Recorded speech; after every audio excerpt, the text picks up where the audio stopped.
Welcome to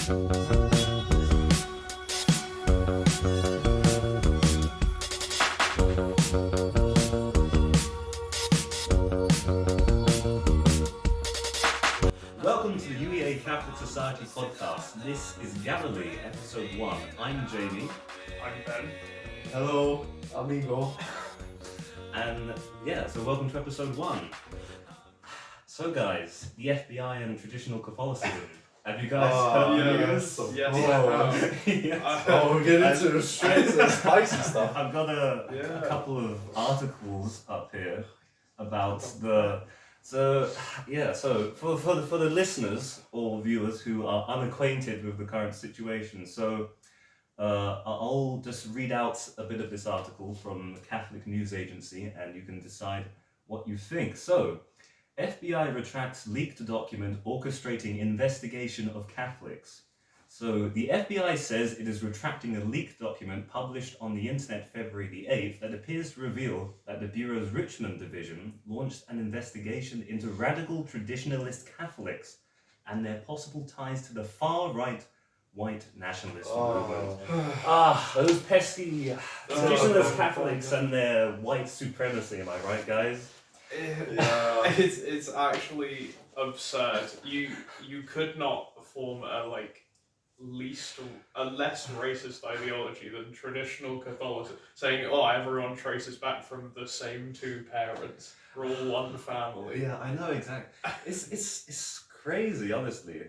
I mean, I'm not really surprised, with the current administration over the pond, I'm not too surprised, but yeah, it's bizarre though, because I mean, if you've read a couple articles about it, like the FBI released the document itself, it mentions stuff like Vatican II and stuff, which shows that they've done a bit of research into it. Yet somehow that research hasn't shown them that Catholicism is clearly not compatible with white supremacy or anything of that kind. So it's strange, mental gymnastics going on there. I mean, to be fair, they are retracting the document, and I think the article mentions they're getting rid of it on their systems or something. So. But I think the only reason they've done that is because it's been leaked, so now they kind of have to, because it's been exposed by how ridiculous it is. Good. But that's it's strange. It's certainly an odd move for Biden as a president who's nominally supposed to be Catholic. Yeah, exactly. Just continuously cracking down on Catholics and Catholic thought. It's absurd. I wonder if this is a reaction to about a year ago when he was denied communion. Good point. Nancy Pelosi also got denied communion. That's a good point, actually. From presumably more traditional parishes. That's a good point. I forgot that he was denied Holy Communion. Yeah. I was going to say, I wonder how he felt about that, but then again, I don't feel like much really goes on in his head. No, this is a very opinionated podcast, so keep that in mind. We don't represent the Catholic Church at all, we're just young Catholics talking about stuff, so just keep that in mind. Igor, do you have any particular thoughts? I'm going to have a sip of my... I mean, it's kind of cringe, gotta be honest.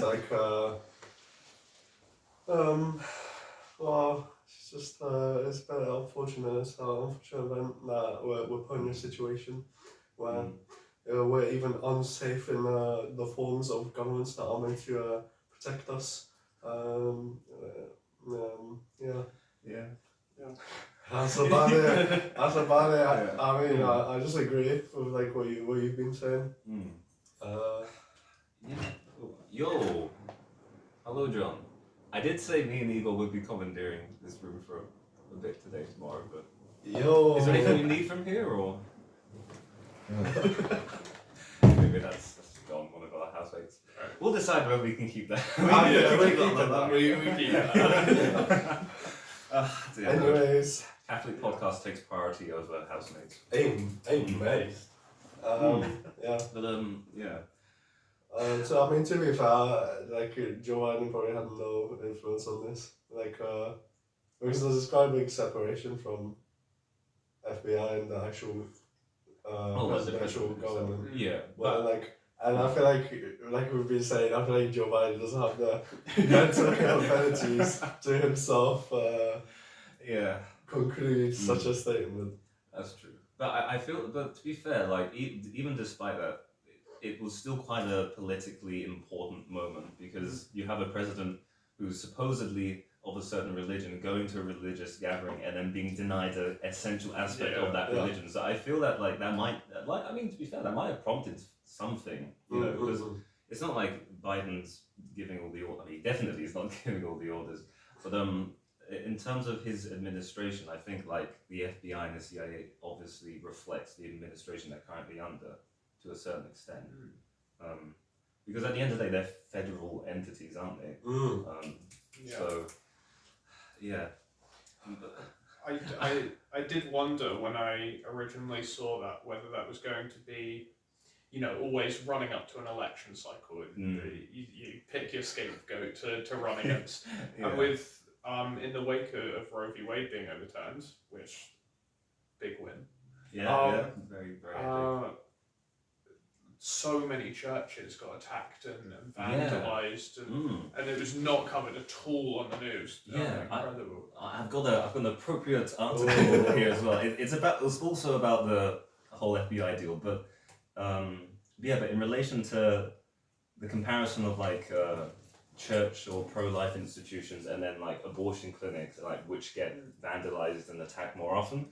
So listen to this. So while over 100 instances of attacks on pro-life pregnancy centers occurred in 2022, the SPLC, which I think is like a kind of a somewhat leftist organization or whatever, reported an unsubstantiated 200 bombings or arson attacks on abortion clinics in the past 20 years. So 200 in the past 20 years compared to over 100 in a single year. I think that says something. And this is just pro-life pregnancy centers. I've seen figures of over 2,000 churches across America and Canada being vandalized and attacked. Which is crazy. Obviously, don't endorse the 200 over 20 years. For clarification, we're not endorsing attacks on abortion centers or anything. Although actually,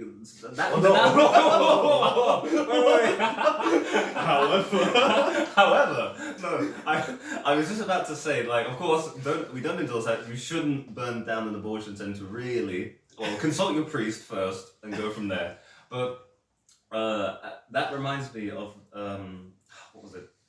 I'm assuming you guys have kept up with it somewhat, but there are now laws in the UK where like you can't have show a public display of prayer or something like that within a certain zone around an abortion. Like any visible form of disagreement with the practice comes under one of the protesting laws, and a woman got arrested for silently praying on a bench. I think there was a man who also got arrested or fined because it was a similar deal. I think he was praying near an abortion clinic and he got approached by some police. Because I think specifically he was praying for his son who was aborted. I don't know whether he, at the time, that was something he wanted and now regretted, or whether he always didn't want it. But regardless, they asked him, "Oh, what are you doing with it?" He's like, "Oh, I'm praying for my son." And it's insane that you could get arrested or detained at all. Just I don't know. It's just so strange.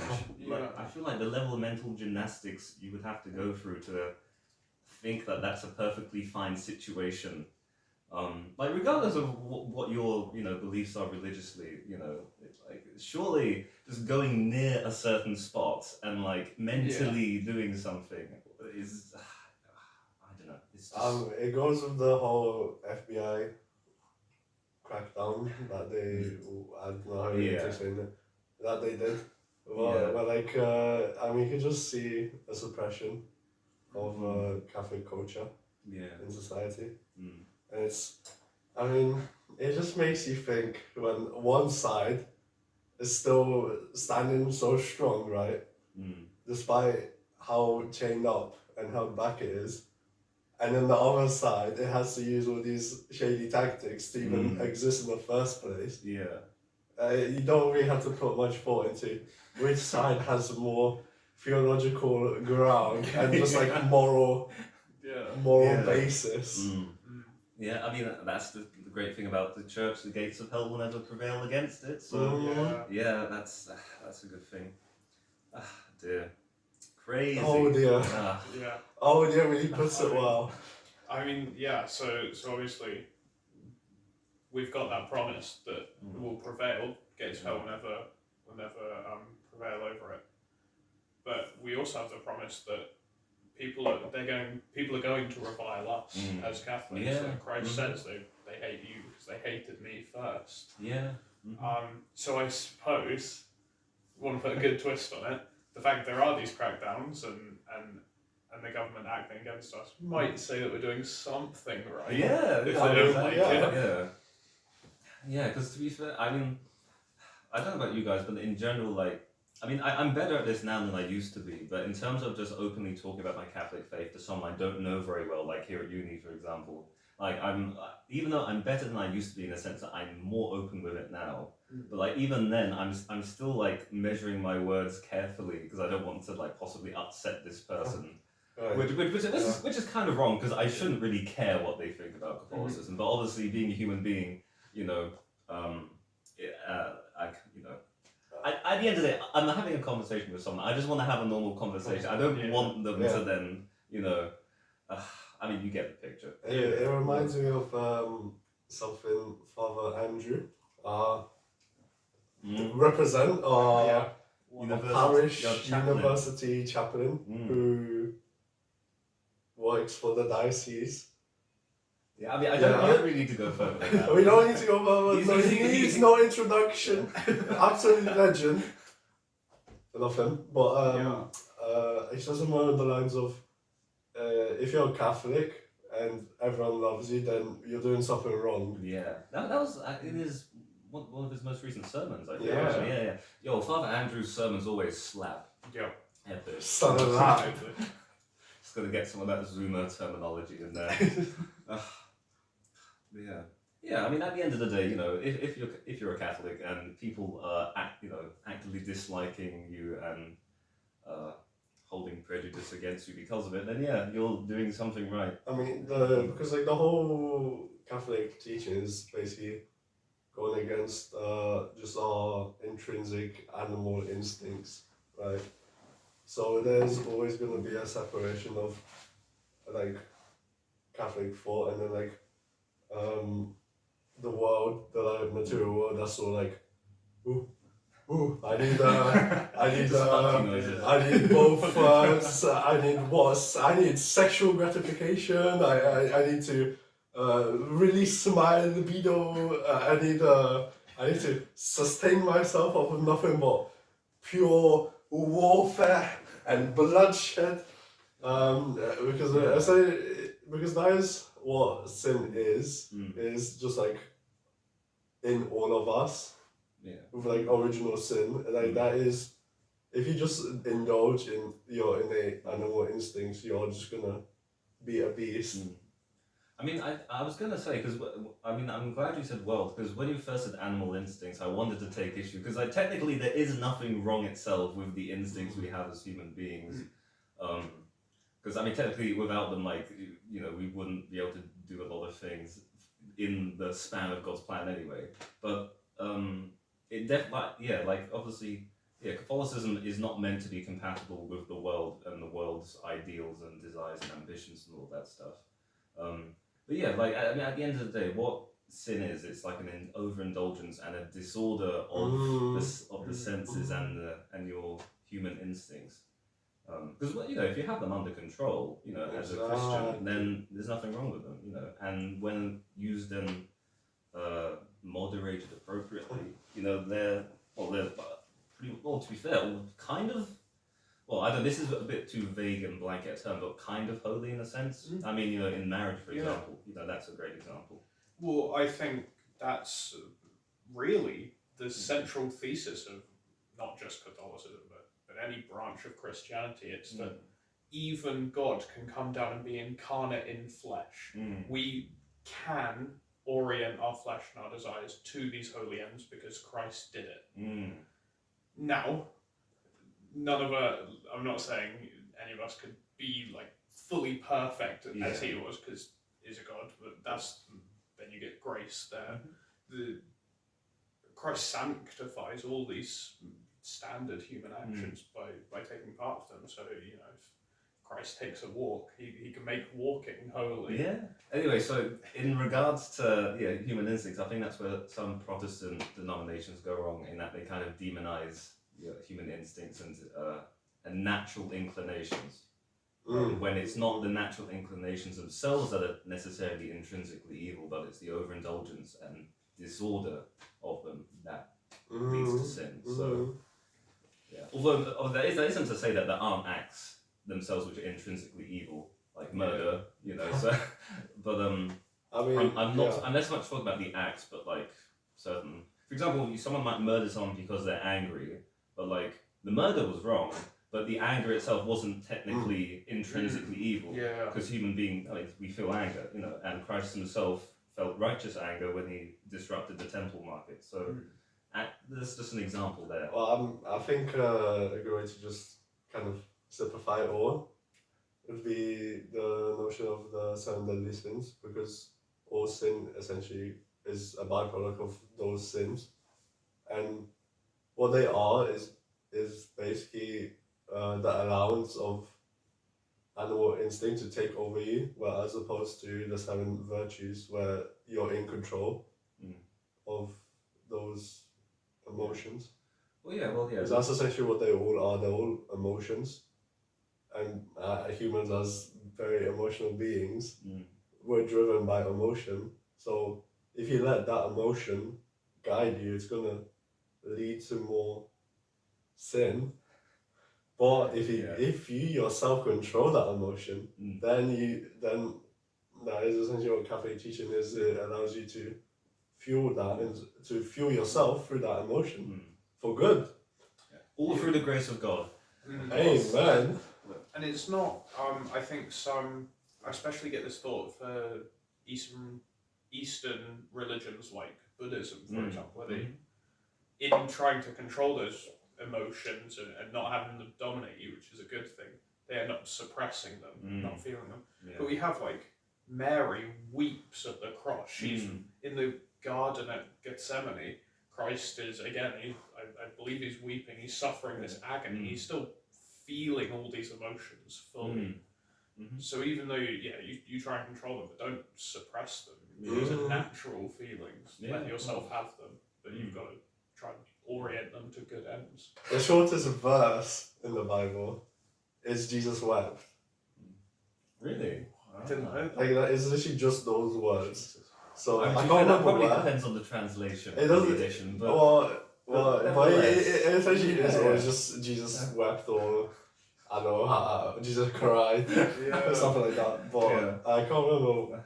I mean, we could look it up, but I don't think there's much needed. I think you could look it up, but I mean, I'm happy to take your word for it. I mean, that sounds about right. I feel like that summarizes kind of God's relationship with humanity. It's definitely not good to suppress emotion. Yeah. I think a good example is just you look through history and you look through, especially through different denominations, how they handle emotion and how they view it, because you get stuff like the Puritans. No Christmas. Like you can't even have Christmas, but then they're the ones that had witch burning. Do they have witch burning? Yeah, Puritans and Calvinists especially. And it's like, and I don't know where I was going there. So. I mean, you just need to look to history to see where like suppression of emotion and your natural inclinations is kind of wrong in that sense. Yeah, it's not so much about suppression for Christianity, it's more moderation and, like you said, then ordering them for holy ends. And obviously for that you need to cooperate with God and the Holy Spirit. Absolutely. Yeah. And I feel that's partly where like that kind of, because obviously you guys are probably aware, but that in recent years there's been that rise in kind of the popularity of like Stoicism, sort of that kind of philosophy, which is, I do believe that is a good thing, because I do think it has helped. But the issue there is obviously it's all a dependence on the self, which obviously is not the point of Christianity. The point of Christianity is the only reason you can do anything is because of God. And like Stoicism and those kind of philosophies, that's where they err, in that they're claiming that you can basically Well, yeah, it's just kind of saying that, the source of order in your life is the self and you mastering the self, which is somewhat true. There is truth in it. Like in many different philosophies and religions, there's always a kernel of truth, and sometimes it's large and sometimes it's smaller. But at the end of the day, it's what was that? There's rats in the room. But at the end of the day, it's just a matter of remembering that the only reason we can do anything is through God. Yeah, I mean, you have to master yourself, but since God is a part of us, the only way you can master yourself is if you're with God. Yeah. Yeah. Well, I got quite into Stoicism for a period in a few years ago, and felt good for a time. And I was sort of I'll read all the Stoic texts, and if I don't feel it, I just haven't read enough. I just haven't done enough, and I was deeply unfulfilled. Better than without it. Yeah, of course. But yeah, it's I think it's John Henry Newman. The quote is like, I can't find rest until I rest in you. So I found that so true.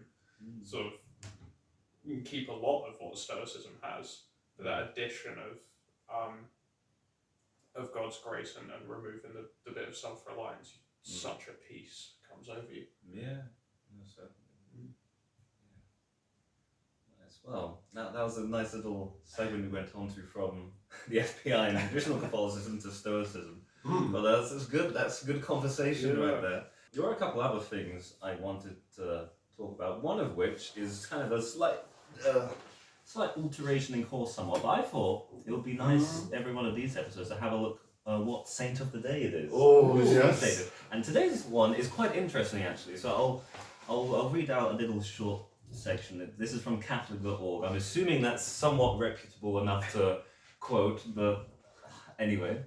So today is the feast, I think, of Saint Scholastica. So she was the sister of Saint Benedict, which is interesting because I never knew he had a sister. Yeah. Although to be fair, I feel like I don't know if any bunch of saints even had siblings because I'm a little bit uneducated on my saints. But anyway, I'll read out the short little part about her life and just a few points. So, Saint Scholastica, sister of Saint Benedict, consecrated her life to God from her earliest youth. After her brother went to Monte Cassino, where he established his famous monastery, she took up her abode in the neighborhood of Plombariola, I'm probably butchering that pronunciation, but anyway, where she founded and governed a monastery of nuns about 5 miles from that of Saint Benedict, who, it appears, also directed his sister and her nuns. She visited her brother once a year, and as she was not allowed to enter his monastery, he went in company with some of his brethren to meet her at a house some distance away. These visits were spent in conferring together on spiritual matters. On one occasion, they had passed the time as usual in prayer and pious conversation, and in the evening they sat down to take their reflection. Saint Scholastica begged her brother to remain until the next day. Saint Benedict refused to spend the night outside his monastery. She had recourse to prayer, and a furious thunderstorm burst so that neither Saint Benedict nor any of his companions could return home. They spent the night in spiritual conferences. The next morning they parted to meet no more on earth. 3 days later, Saint Scholastica died, and her holy brother beheld her soul in a vision as it ascended into heaven. He sent his brethren to bring her body to his monastery and laid it in the tomb he had prepared for himself. She died about the year 543, and Saint Benedict followed her soon after. Her feast day is February the 10th. So, interesting. Yeah. Yeah. What an incredible story. Yeah. Sister of Saint Benedict. Did you say what she's the patron of? I don't know if this particular page says what she's the patron of, but should be easy enough to have a look. I mean, to be fair, judging by her name, Scholastica, I'm going to guess maybe it's related to academic matters, but that could just be a misnomer. She's a patron saint of religious sisters and of those seeking protection against violent storms. So if it's ever stormy out there, you know what to pray to. So yeah, that's interesting. I really like. So obviously newer convert, Mm. but if you don't know, newer convert. The having patron saints of things, obviously I knew about that before converting, I thought it was a bit silly. But I have sat in reflection, I really love it. Mm. Next time I see a storm, I'm going to think of Saint Scholastica, and you begin to see God in all things in your life. Mm. He's there in the storm, so much so that there is a saint for that. There's a saint for this and that. Yeah. It really helps appreciate the beauty of the universe. Yeah. And in a way as well, it helps connect us to the saints of the past in that sense, and that's kind of a, I don't know how to describe it particularly, but it's a kind of way to be somewhat in communion of the saints, even though we're not part of the saints yet because we haven't died and gone to heaven.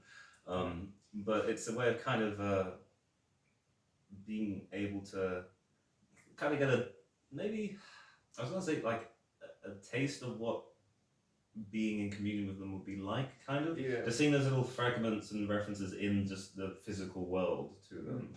I think that's a nice. Yeah, it's like they're all sitting inside having a dinner, and we can just look through the window. Yeah, it is. That's a good analogy right there. Very nice. Yeah. Yeah. Saint Scholastica, sister of Saint Benedict.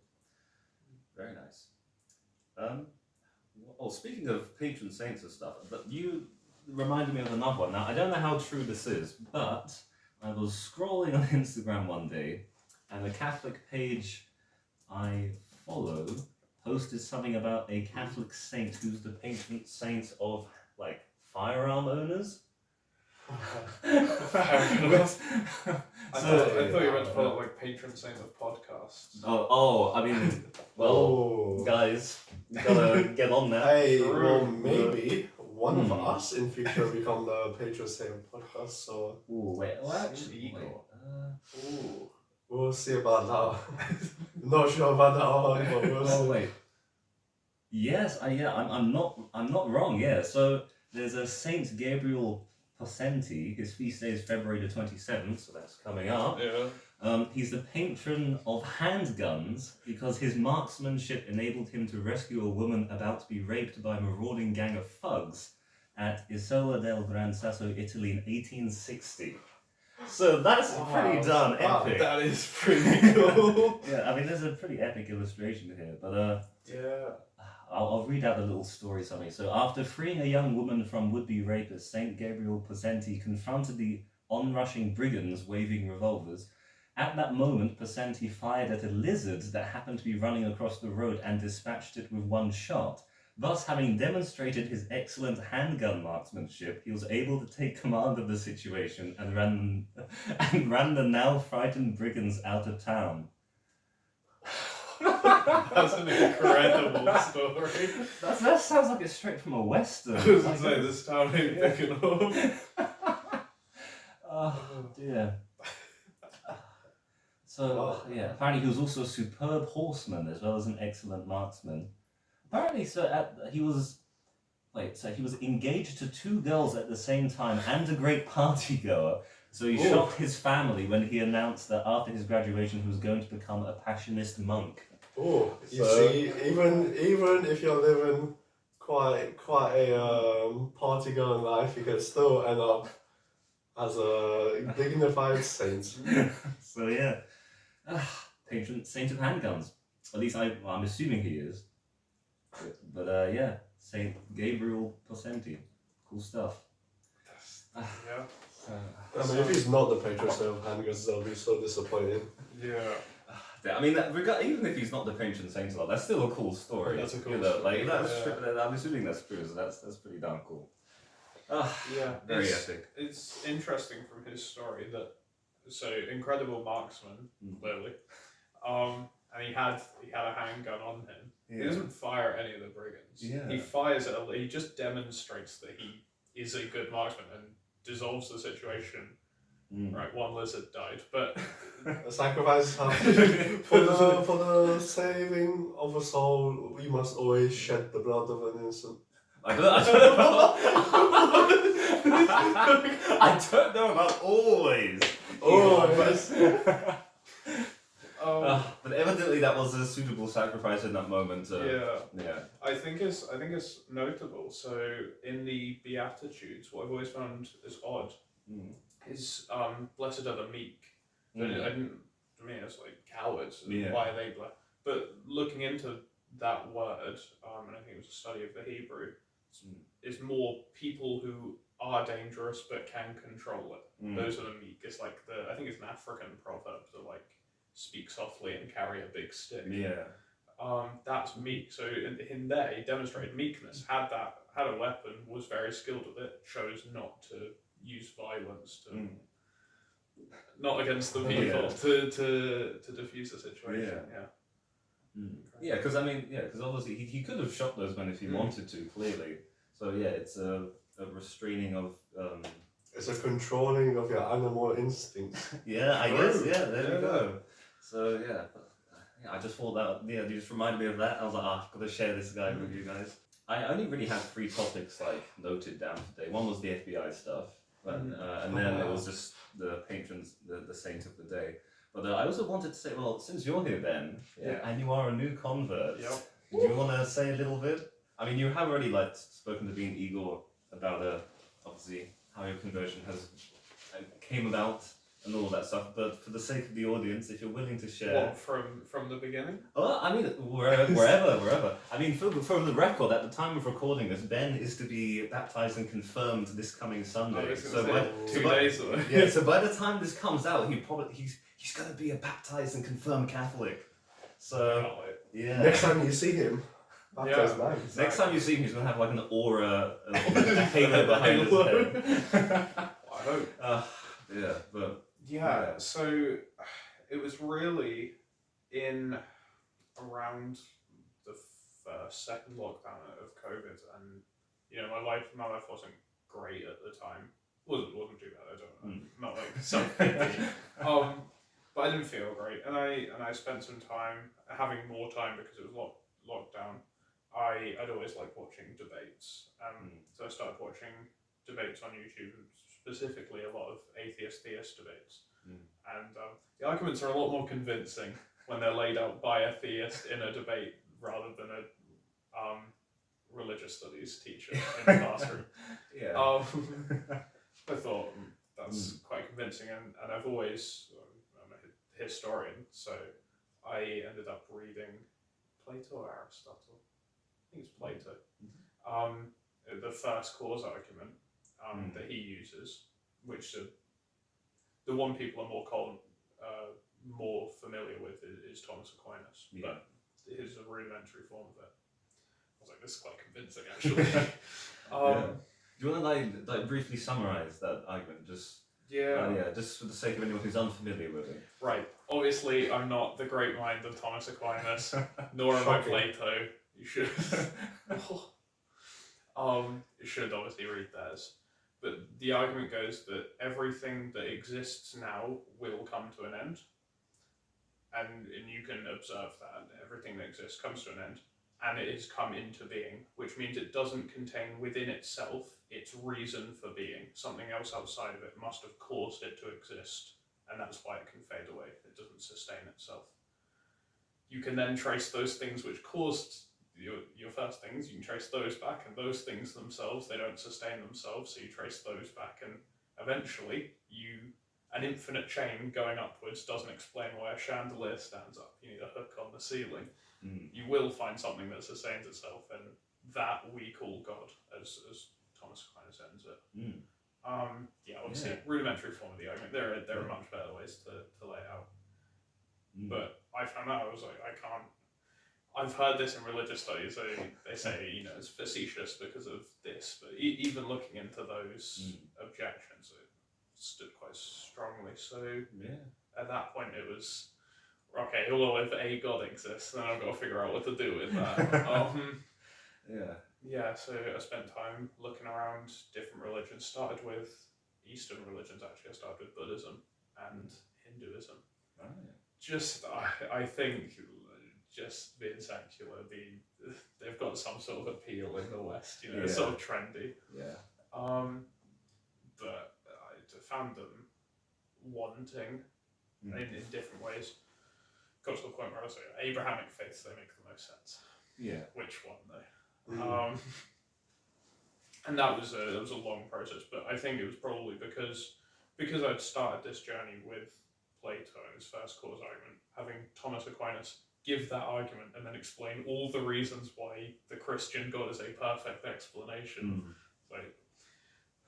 And then for me, it was never really a problem about denominations, which I'm surprised about. Yeah, that's interesting. Because when I told people, like family and stuff, they all assumed I meant like Church of England. Yeah. It's the mainline Protestant denominations being in England, but when I came, maybe this is my love of history again coming into it. Having, I've seen this image before where they draw like a tree and it breaks and it breaks and breaks, and then someone points, it's like, and this is where we got Christianity right. And it seems absurd that for Christ's founded church and it disappears for 1500 years, and then they figure it out. Yeah, and then they get it down. Luther gets it. So for me, it was quite an easy transition into Catholicism, and then at that point, after all that time, it was about the summer holidays before uni. So I spent a bit of time reflecting on myself once I got to Catholicism, not just mere Christianity. Yeah. And then it's all been with Father Andrew and you guys. Yeah. Which has been great. Yeah, look. And now here I am. So very epic. And now we're making Catholic podcasts. Yeah, exactly. You'd love to see it. How you've grown. Yeah. Good to see it. Now, I don't remember who. This could be John Henry Newman again, but I might be wrong. But I can't remember who said it. But there's that quote where it's like, to study history is to cease being Protestant. That's Henry. Henry Newman, yeah. So like you just need to read a book, and well, a reputable book, because there are lots of books that aren't very well researched or put together and have their own agendas. But you just study history, and you can, and then Protestantism kind of starts to not make as much sense. Well, so I got a Bible when I first got to the point where I was like, probably Abrahamic faiths. I got a Bible. I didn't actually buy a Quran nor the like Torah, the Old Testament. I had them online. But I was like, mostly because the Quran, when I looked on Amazon, it was like triple the price. And I was like, I don't know if I want to buy that if I'm not going to go there. So I read it online, though. I did give it a chance, or a translation. I don't read Arabic. Yeah. Unbelievable. You don't read an Arabic then? Yeah. See, I didn't even. It's not even a fair chance, so I had a King James Bible. I wish they did a Catholic King James Bible. I know it's not a great translation, but it's so fun to read.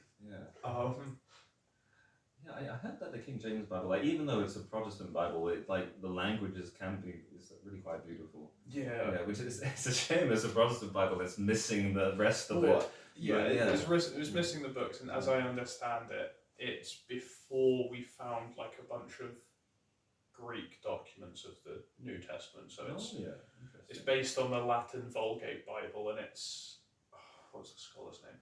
Basically, he was reading the Vulgate Bible, trying to figure out what the Greek originally was, and then retranslating from that into English.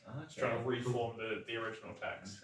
So there's a bits of it which don't work, but when you read like like the RSV or something, you see that makes way more sense as a translation. But just reading like you are the rock, you are Peter, and on this rock I build my church, and I was like, all right. They sort of just skipped this verse, like it didn't matter. And then ever since buying a Catholic Bible and reading all the books they cut out, and I'm like, I see why they cut them out. These provide quite solid defences of what the Catholic Church teaches. I wish I could get like a Catholic King James, because it reads so much. It's like poetry. I mean, to be fair though, I think it's probably fine as a Catholic to read the King James Bible, as long as you just have that awareness that this is missing stuff at the end of the day. I think it was Dr. Peter Kraft, who mentioned that because he's like a Catholic theologian and philosopher from America, I think. But I was watching an interview with Matt Trad on Pints with Aquinas, top tier quality content. But watch us before you watch him. Of so course. you know. His quality doesn't compare to us. Oh, of course. And yeah, I think Peter Craig was, because they were discussing like the different translations of the Bible, and I'm pretty sure Peter Craig did say how like King James Bible, like, you know, he likes it himself, you know, and he enjoys reading it as well. So yeah. Yeah. Well, Peter Craig's work actually was really influential on me, because I don't know if you know how long the Summa Theologia is. I mean, I've got it upstairs on my shelf. The whole thing. Well, it's like one that is. I've got like the English and the Latin. It's like quite thick, but Yeah. I've yet to properly get into it. But For a summary, so I have Peter Craig's book, The Summa of the Summa, Yeah. which itself is like a 400-page book. It's a summary of a summary. Yeah, because actually diving into the Summa itself, I thought it's a bit much. yeah. But I would love to have the actual one and give it a read someday. I mean, to be fair, like the most like I've gotten out of it so far in having a physical copy is just like it looks nice on my shelf and I can feel intellectual. Like every time I glance at my shelf, I'm like, I've got Thomas Aquinas up there. I feel very smart. Nice. Not having actually read much of it physically myself, but one day I get round to it. Actually, though, that I also have like 3 volumes of his Contra Gentiles, I think is how you pronounce it. Yeah. Which I also have yet to properly crack into. But I actually found that on campus because the LDC School of Literature, Drama and Creative Writing were like clearing out a bunch of books because they were moving buildings. And I was just having a look and I just came across the 3 volumes of and I was like, yo, I'm taking it.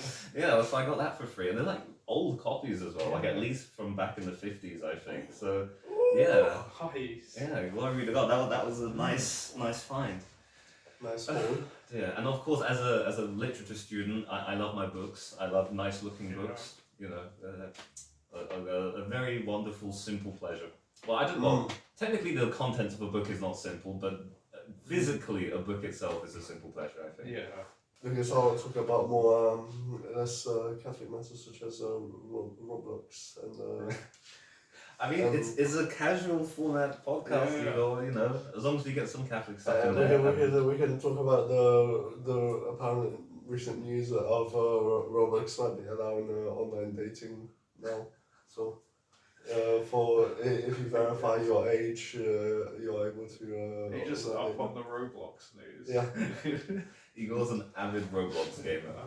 Base. Of course, I was actually playing Roblox before I came here. I'm not running for you. Like there's this little Napoleonic, like you know, Hold Fast. Yeah. It's like Hold Fast on Roblox. It's actually like Napoleonic Warfare on Roblox, and I've just been grinding on that like recently. Do you want to explain to the audience who might be not as familiar with Roblox, roughly what it is? Is this actually good? It's still good. Hey, I mean, what am I meant to explain? Roblox? Hey, Well, what is it? So basically, Roblox is this cool, immersive experience you can indulge in online where you create an account, you get this little funky blocky character, that's you, that's your avatar, that's like your digital Character. presence in the plane of Roblox, and so essentially you can. It's beautiful because you get to create your own games. Everyone creates their own games. It's not a game in of itself. It's an experience. It's like a whole other world out there, right? And sometimes it just makes me smile how God granted us this free will and the intellectual capabilities to be able to create such a world outside of this material world and make it beautiful. It's not perfect. It's very much indulged. I would say we need to bring more Catholic virtue within Roblox, because right now there is a lot of problems. Namely, there have been many situations where children have been exposed materials and matters that they should not be exposed to at that age. And so far, Roblox admins have not cracked down. They need to get on it. You're just calling out Roblox now.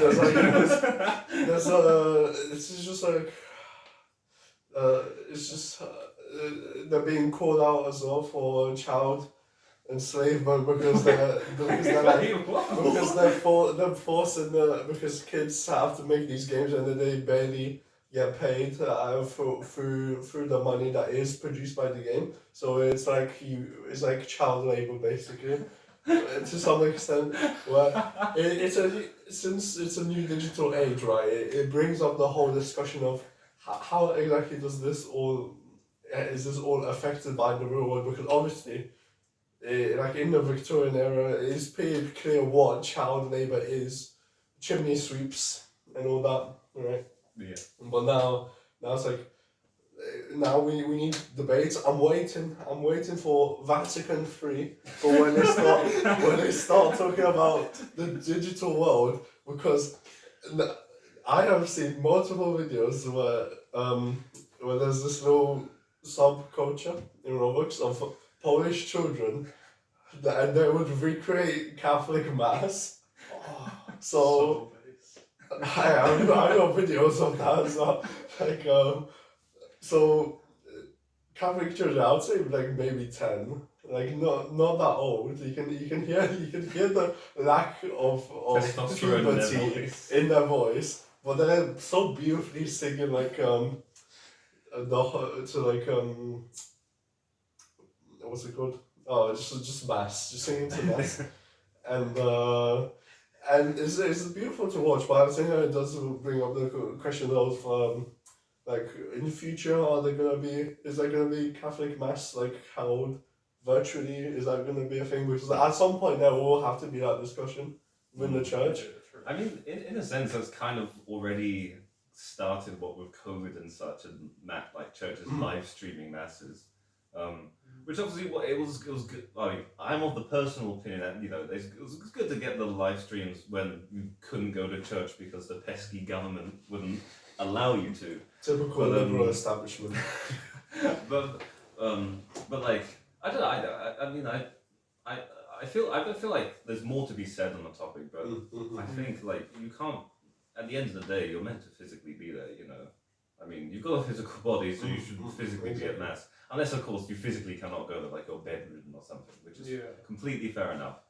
That's why I feel like there will be a Vatican III about specifically on masses held within Roblox. Within Roblox specifically, just for the sake of like they just say what you can and can't do digitally. Because that was another question I had as well. Because Igor sent me he sent me a couple of like these videos of these kids recreating mass in Roblox.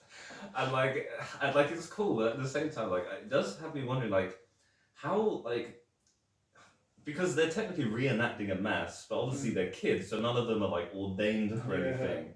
And like it's one thing for them to have like a little kid playing mass, and another thing to have like people orderly acting out a mass in a game. So it does kind of raise the question of like, where does that really? Is that good? Like obviously it's good that they've got that fervor for mass and everything, but like is it a good thing that I don't know what the term for it is. I don't know. I was gonna say legal, but I don't know if that's the correct word to use. No. But yeah, basically I'm wondering if it's a thing that should be discouraged or whether it's something that's like okay. But, I just like had the realization. Glory to God. He's in the garden. He's forming Adam. Yeah. And the angel's like, "Oh, what are you doing? I'm just making Adam." Eventually, this guy's descendant's going to rant about Roblox on a podcast. Just had that all. Just no. Hey, just gonna have a quick little intermission, just so I can show you a video of what I mean. So Igor, if you haven't sent it to me, send me the video you're about to show Ben, so that when I'm cutting this together, I can then play the video. I think I'm showing him the last one I sent you. Nice. Like just quick access to it.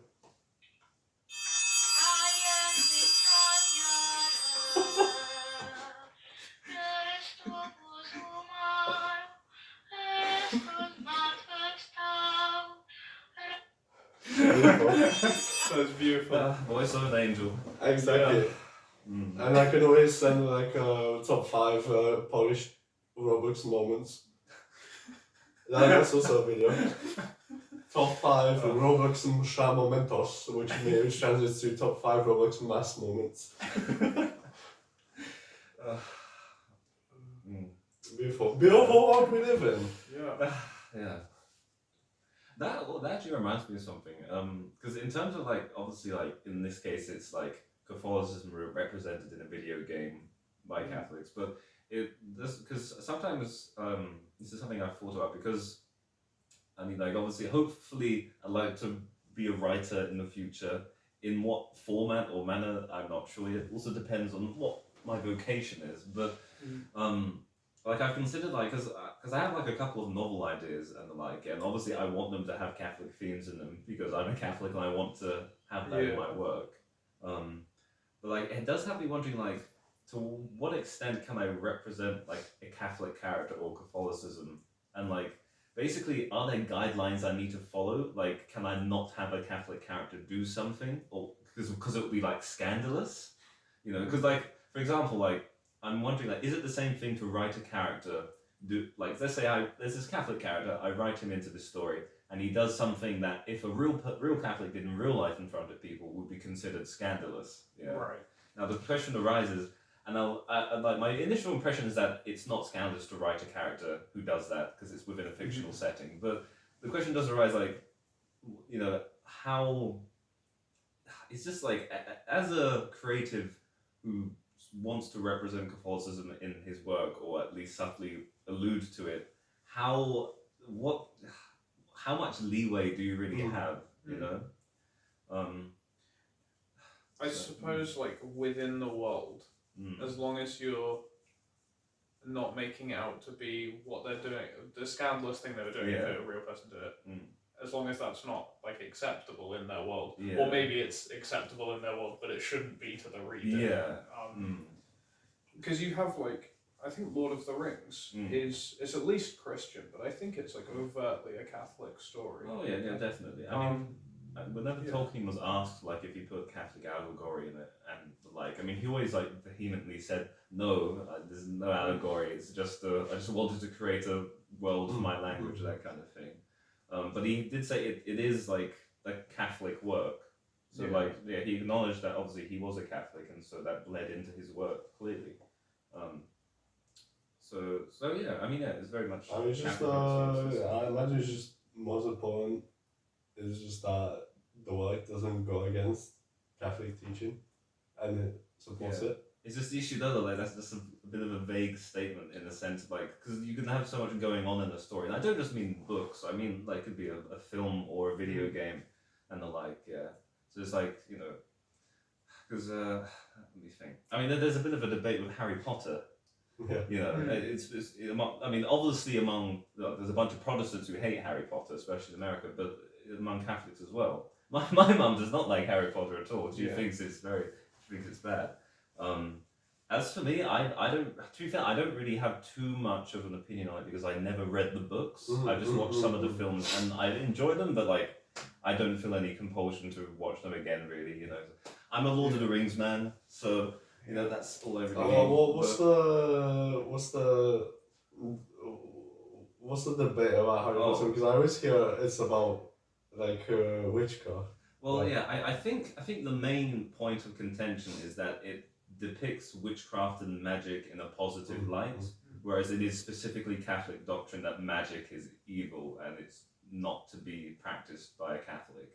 So that's the thing. And granted, it's within the fictional world. But then, it's just, I like I said, I'm not too well informed on it, but it's just the fact that, well, it's Harry Potter. Magic is the main point of it.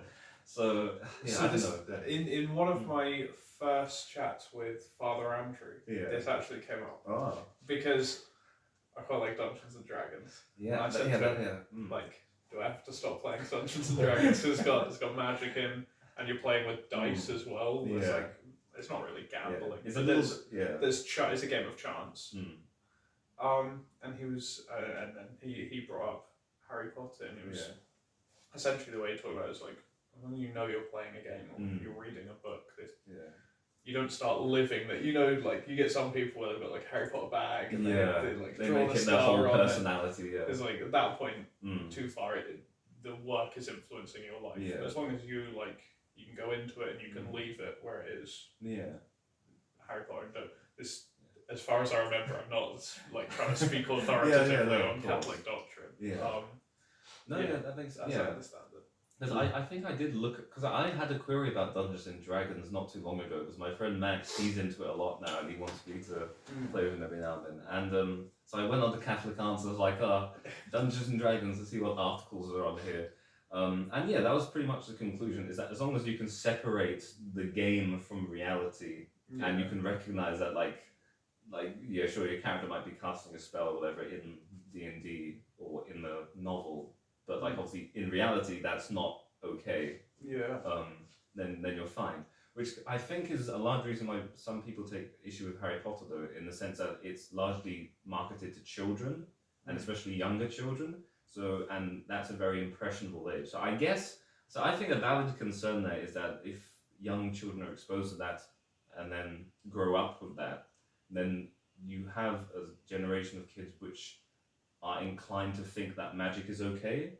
Because and the thing is, to be fair, I think most Catholic families, though, even if they're reasonably devout, I don't know if they're telling their kids regularly, going down the list of Catholic doctrine, like, oh, and also, so magic is evil, and so is soothsaying and sorcery, so stay away from it, little 7-year-old Timmy. So, and because at the end of the day, even if you're a good Catholic parents, you can't teach your children everything. So you can miss out on that, but if they're engaging with this material a lot, then it could basically set a false impression on a certain matter, I think. So I think that is important. So yeah, so I guess it's a matter of just being able to distinguish reality from fiction, and having the prudence to, in regards to parents or older siblings who have younger siblings, what they allow their younger siblings or children to be exposed to.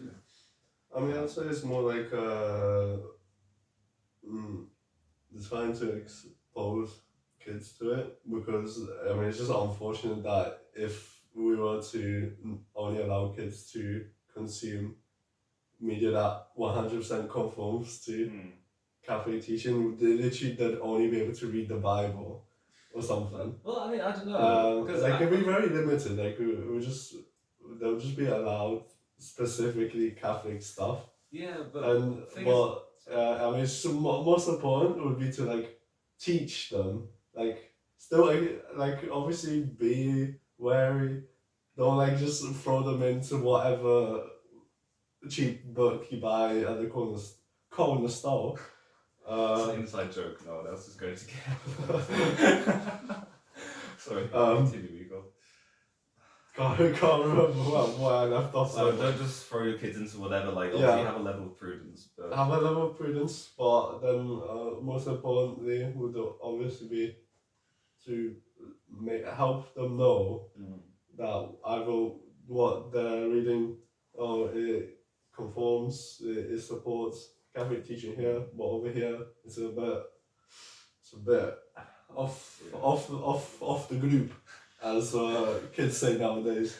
That's a phrase nowadays. Off the group. Off the group. I've never heard that before, but fair enough. KDC don't play Roblox.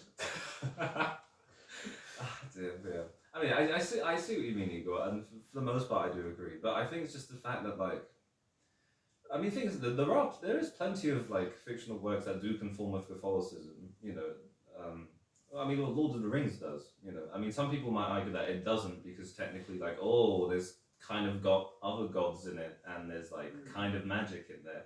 But the thing is, it's got a very different kind of magic as opposed to the magic in Harry Potter. Harry Potter is very explicit. They're literally saying phrases while using wands and all that stuff. Whereas with Lord of the Rings, it's kind of an implicit magic which is present in the world that the story takes place. Whereas in Harry Potter, it's its own entity as in of itself. So I think that's one way in which Lord of the Rings differs. Obviously, also Lord of the Rings made by a Catholic, so that automatically makes it, worth reading. I'm kind of joking, but I do think there is work. There is work even by non-Catholics that is fine, and doesn't necessarily conflict with Catholic doctrine. It's just I think the explicit stuff when it comes to that kind of things like Harry Potter or D&D, if you have like younger children, it kind of comes down to just prudence and figuring out, is my child mature enough to understand that this is fiction and shouldn't be acted out in real life,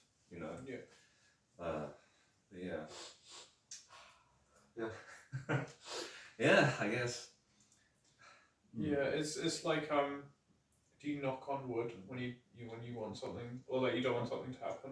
I do that. You touch wood. Oh, when I was younger, I used to. Now I never used to. Right. I never used to. I didn't even know about that. And all of a sudden, I don't know. I just used people touching wood now. Like, is this like a meme? Is this like touch grass, but like another? Yeah, like I still do that, but I don't think it does anything. Yeah. It's just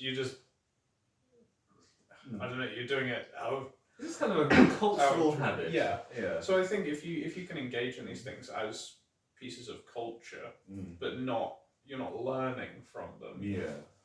Then yeah, I think it's okay. But again, seems like only the Catholic Church seems to care about innocence of children and when to expose them to certain things.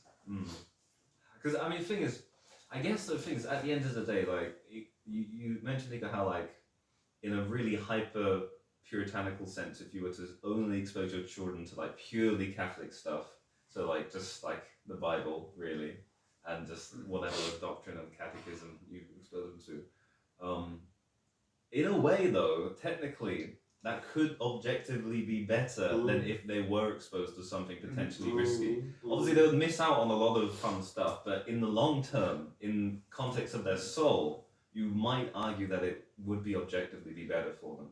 Although I'm not saying I hold that position. I think that because I think it's you can filter out the bad stuff and still enjoy some of the good stuff as well. I think so when you have like theological debate, if I don't know, a Catholic and a Muslim debate, the Catholic party, if they've only read Catholic documents, their arguments aren't going to work. You have to understand who you're talking to. So someone who has only ever engaged with Catholic media, read Catholic books, I don't think they're going to be a great evangelist speaking to a world, and they hold such different views. You can't even begin to understand the different values because you haven't grown up with that. So it's almost like I think in France they let 10-year-olds have a little bit of alcohol with dinner. So to get them exposed to it early, so they don't become alcoholics later. I don't know how well that works, but the idea behind it. Well, I mean, it works in Poland, so. Yeah, I think you have to allow them to at least touch some parts of the culture, to touch grass. To touch grass. Yeah. What's to be in the world but not of the world. Yeah. No, that makes sense. I think also partly depends on what kind of life that child is going to grow up to live in terms of their vocation and stuff. Because of course, if they're going to be involved in the world a lot, then they're going to need to understand it and how to maintain their faith throughout it. But if they're going to go off and be like a kind of a hermit monk somewhere, it's not as important. There's nuance to it. Yeah. As there usually is with everything. Oh, I'll tell you something funny that happened to me yesterday. Well, it wasn't. Well, I say it's funny in like a peculiar sense, not funny as in haha. Igor somewhat kind of knows what happened, but so Igor, do you know? Did I tell you? Oh yeah. Okay. So basically, I was leaving my room upstairs yesterday to go to town with Igor to get some bits and stuff. Yeah. I was locking my door, and I feel something fall to the floor to my right. Yeah. I'm like, what's that? So I look down, I pick it up, and it's like a little tiny metal Saint Benedict medal. And I'm like, where on earth has this come from? I checked my ring, because it's a St. Benedict one. Yeah. It hasn't come from there. I checked my crucifix. It hasn't come from there either. So I'm completely lost as to where this little St. Benedict crucifix has come from. So I show it to Igor, and Igor has no clue. Like, I think you have a rosary with a St. Benedict thing on, but that was intact. And this was following a conversation between me and Igor earlier on. Actually, wait, was this in the evening or was it? Oh no, yeah, it must have been in the evening. So sorry, it wasn't before we went out to town. It was we had come back, and I think I was popping out again or something, or for whatever reason I was locking my door. Yeah. Anyway, and this was following on from a conversation we had on the bus earlier in town about our vocations. Yeah. Now Igor's pretty set on marriage, and I'm kind of teaching between marriage and priesthood. So now all of a sudden, a little St. Benedict medal drops to the floor, and now I'm thinking, is God trying to tell me something? So I had more to think about it. I talked to my mum over video call when we were praying as usual in the evening. I'm like, Mum, this just appeared out of nowhere. I don't know where it's from. But as it turns out, it came from the key ring on my keys, because I have a St. Benedict cross, and the way it's made, it has two St. Benedict medals in the center, and so the adhesive or whatever that was holding one of the St. Benedict medals on had come off when I took my keys out, so that was where it came from. Now the question arises, so was that just a coincidence that it just fell off my keys, or is that God trying to tell me something? So, yeah. I mean, there's like, it's interesting because as you know, I'm pretty set in stone with marriage, because I'm not gonna get into like what the personal details, right? But a lot in my life just seems to align with the fact that I'm just objectively better suited for marriage than something like priesthood. Yeah, can't waste all that riz. Yeah, exactly. Like, hey, if God's bringing me the ladies, you know, I gotta make the most of it, right? Within the confines of marriage, of course. Of course. Yeah. That's the whole risk thing, so maybe forget. But no, it's just a lot in my life has, like, there's been indicators that I would say God is showing me, but obviously you can't like quantify that. Yeah. You can't confirm that is what's happening. But it's just a matter of, at the end of the day, I kind of choose to interpret it that way. And you could argue that is sort of God speaking through you, how like you, like, obviously vocation, it's given to you, and you can't change it. But but you can't just not do anything yourself. So there's gonna be a balance between how you behave yourself, what you lead your life towards, and just accepting yourself to God. So my view has always just been, if you just give your life up to God, if you just live a Christian life, then you will just end up doing being where you're meant to be. And it's like, I don't think it's about you need to worry too much, because it will just end up how it should have ended up if you do just accept God fully in your life. Yeah. I mean, makes sense. So that branched off from the whole thing about like me interpreting the stuff in my life, because it is just like, you can't quantify it, but if I accept it for what it is, right? Yeah, I mean it's fine. We're not questioning or anything. Just Yeah. Because God knows us better than we know ourselves. So if anything, He would know how we would perceive and interpret something that happens in our lives. But sure. But yeah. Yes. I have had. It's interesting that you bring this up. So it was my last meeting with Father Andrew on Wednesday. Literally the last thing we spoke about was how you can discern your vocation. Because I said to him, it was like, I think I feel somewhat of a call to the priesthood. And I was like, I don't love that I feel that. He was like, what do you mean? I was like, I've got a girlfriend who I love dearly. I doubt she'll watch this, but if she does. And I was like, I know what that means. Yeah. So I was like, I really don't want that to be the case, but I kind of feel like it might be. Yeah. But am I just looking too much into things? So Yeah. I don't know. And his advice, he was like, best thing you do to discern your vocation is live the, I think it's 8 steps of, again, John Henry Newman, of his like how to live a perfect life. And those steps are, they're not for what you might think for a perfect life. It's just like, don't stay in bed too long, pray the rosary daily, pray the Angelus, give your first thought to God, and so like they're just a good Catholic life. I might as well get them up quickly. So for those of the audience unacquainted with them, do not lie in bed beyond the due time of rising. Give your first thoughts to God. Make a good visit to the Blessed Sacrament. Say the Angelus devoutly. Eat and drink to God's glory. Say the Rosary well. Be recollected. Keep out bad thoughts. Make your evening meditation well, and examine yourself daily. Go to bed in good time, and you are already perfect. Ooh. Yeah. Very profound. Yeah, it's very profound. John Henry Newman's very good, isn't he? Yeah. Yeah, it's incredible reading about his stories. He lost everything to convert. Still gets rise all the way up to cardinal as well. That's incredible. To saint. To someone, to saint.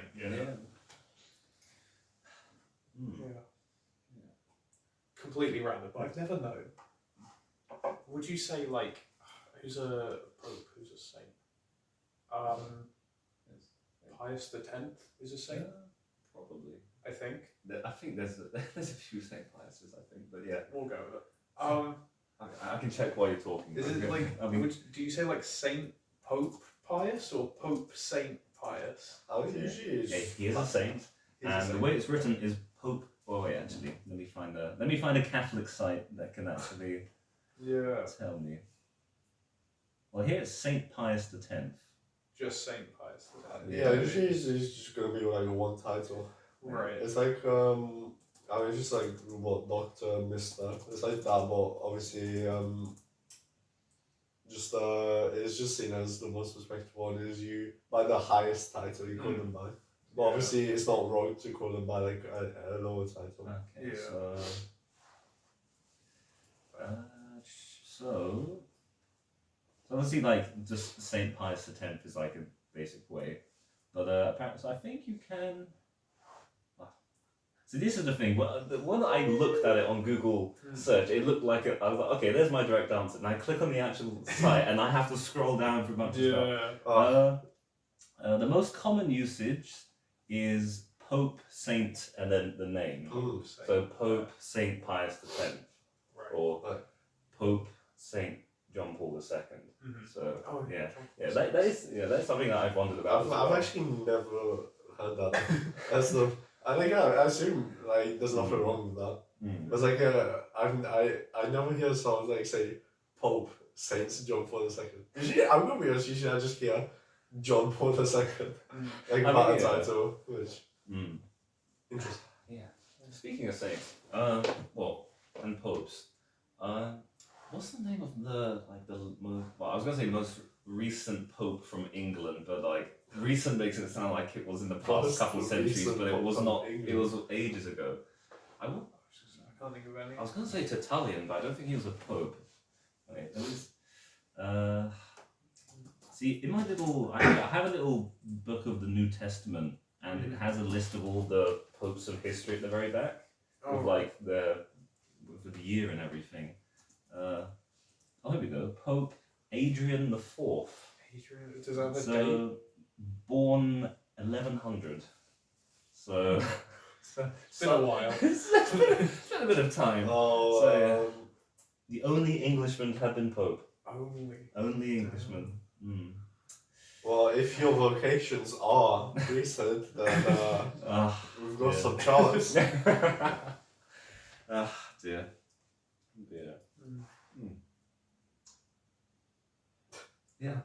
I mean, to be fair, like, Church of England don't expect the Catholic British priest anytime soon, unfortunately. But I mean, to be fair, like, I mean, until Henry VIII, like, you know, Catholicism was very strong in England. It's just because after that it then dwindled and is in the state it's in today. Not saying like it's an awful state, like it's, but, you know, it's, well, certainly not as strong as if you went to Poland, for example. Let's go! So yeah, I suppose we'll end it there then, I think. Okay, so I'll do a kind of little outro bit. Thank you for watching or listening to episode 1 of Galilee. I hope you enjoyed. Hopefully we'll have another episode out sometime soon. It will be on the YouTube channel, we'll advertise it at that. But thank you again for listening and watching, and we hope to see you next time. God bless. Don't know what's Patron.